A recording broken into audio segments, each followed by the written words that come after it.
Hello mga ka-agri, ayan, fiesta naman mga ka-agri sa kanila. Ito yung budol fight nila mga ka-agri.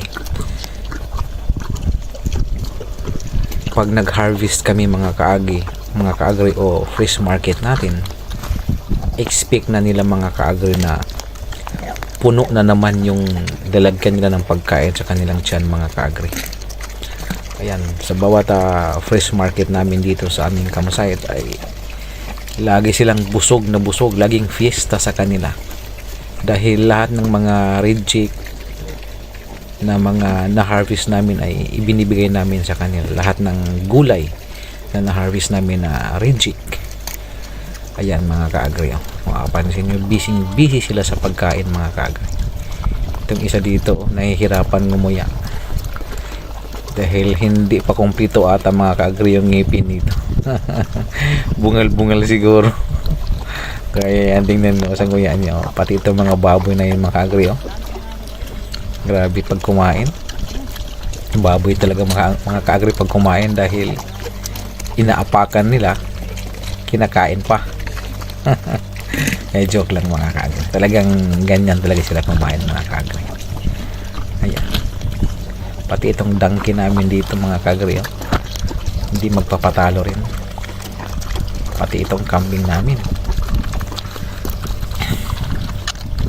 And itong baboy na yung mga ka-agri ay maliliit na klase sila. Yan, no? Busy sila mga ka-agri sa kakakain. Yun naman yung anak ng aming donkey mga ka-agri. At yan mga ka-agri ang kabayo yun mga ka-agri, na tawag yun ay miniature horse, na yung kabayo na hindi masyadong lalaki mga ka-agri, yung talagang normal na laki na, hindi pang ano lang talaga sa mga ka-agri, pang display. Ayan, miniature horse, maliit na klase ng kabayo mga ka-agri. Ayan, no, busy talaga sila.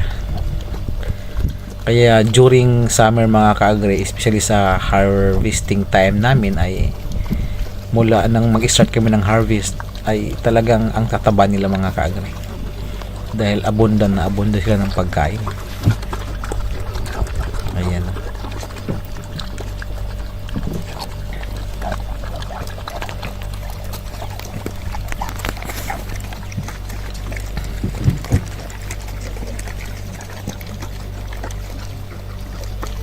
kanya-kanya sila ng kinakain mga ka-agri, depende na lang kung anong gusto nila.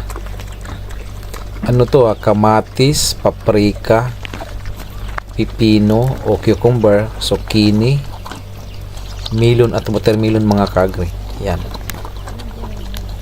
tsaka talong pala. Yan kasi yung mga tanim namin dito.